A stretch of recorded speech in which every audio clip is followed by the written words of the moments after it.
देखिए, इस वीडियो में बात करते हैं एक बुद्धि के एक नए सिद्धांत के बारे में, जिसका नाम है प्रतिदर्श या नमूना सिद्धांत, जो कि आपका आया था 1955 में। ये दिया किसने था?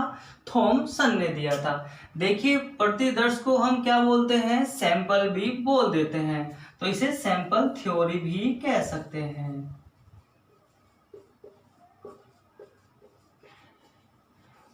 सैंपल थ्योरी भी से हम कह सकते हैं। ये कब आया था? 1955 में ये आपका आया था। ये दिया किसने है? थॉमसन ने। देखिए, बात करते हैं प्रतिदर्श यानी कि नमूना सिद्धांत को याद कैसे रखेंगे। बस आपको इतना होना चाहिए, जो प्रतिदर्श है वो क्या होता है? नमूना होता है, यानी कि सैंपल होता है। तो नमूना देखिए, मुन्ना, तो आप कहेंगे कि मुन्ना, मुन्ना से आपका हो जाएगा मुन्ना। तो मुन्ना क्या होता है? मुन्ना यानी कि आपका जो बेटा होता है, यानी कि सन। मुन्ने को क्या कहते हैं? सन कहा जाता है। ये कब आया था? ये आया था 1955 में। इस देखिए, प्रतिदर्श और सैंपल थ्योरी का मतलब है, मान लिया आपको कुछ किसी के बारे में रिसर्च करनी है, किसी चीज के बारे में रिसर्च करनी है, तो आप क्या करेंगे?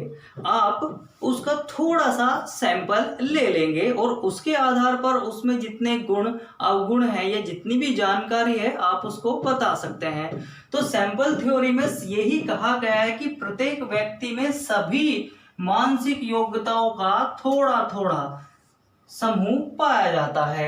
जैसे कि सैंपल थ्योरी में जब आप सैंपल कलेक्ट करते हैं तो हम ये मानकर चलते हैं कि जितना भी इस चीज में सारी में गुण है, उतने ही इस थोड़े से सैंपल में गुण होंगे। तो थोड़े से के बारे में जब बात करते हैं तो यानी कि प्रत्येक व्यक्ति में सभी मानसिक योग्यताओं का थोड़ा थोड़ा समूह पाया जाता है। ऐसा आपका प्रतिदर्श या नमूना सिद्धांत के अंतर्गत कहा गया है, जो कहा है थॉमसन ने। अब देखिए, आप समूह की बात करते हैं तो आप बात कर लेते हैं। देखिए, समूह के बारे में, समूह के बारे में, बाह्य कारक के बारे में थॉमसन ने, उसने जो आपका थॉर्नडाइक है और आपका जो थर्स्टन थे, उन्होंने बात करी है। तो देखिए, जो आपके कौन थे? थॉर्नडाइक थे। जो थॉर्नडाइक थे, उन्होंने कहा है कि बहुतत्व या बहुकारक या बहुसमूह का सिद्धांत क्या है? देखिए, बहुत सारे, यानी कि जितनी भी हम मानसिक क्रियाएं करते हैं, जितनी मानसिक क्रियाएं करते हैं, उतने ही आपके अंदर क्या पाए जाते हैं? तत्व पाए जाते हैं। तो मानसिक क्रियाओं से संबंधित तत्व हो गए। लेकिन जो थर्स्टन है आपके, उन्होंने क्या कहा है? उन्होंने ये कहा है कि जो आपकी जो बुद्धि है, बुद्धि में कुछ तत्व पाए जाते हैं, वे क्या पाए जाते हैं? वे समूह में पाए जाते हैं। वे कितने होते हैं? 7। और कैसे होते हैं? जन्मजात होते हैं। देखिए, ये तो कहते हैं कि बहुत सारे तत्व पाए जाते हैं, जितनी मानसिक क्रिया है उतने ही तत्व। और ये कहते हैं कि समूह में पाए जाते हैं, जन्मजात होते हैं। तो नॉर्मल सी बात है, जब देखिए थोड़े थोड़े समूह के बारे में बात होगी, देखिए सभी के बारे में बात हो रही है, यानी कि जितनी मानसिक योग्यताएं हैं, जितनी आप मानसिक क्रिया करेंगे, उतने तत्व आप में पाए जाते हैं। लेकिन जो थॉमसन है, उन्होंने थोड़ा सा घुमा कर कह दिया कि जितनी मानसिक योग्यताएं हैं, उनका थोड़ा थोड़ा समूह पाया जाता है। तो देखिए, मानसिक योग्यताओं के बारे में थॉर्नडाइक ने बात करी है, या मानसिक क्रियाओं के बारे में या मानसिक कारकों के बारे में थॉर्नडाइक ने बात करी है, उसमें थॉमसन ने भी बात करी है।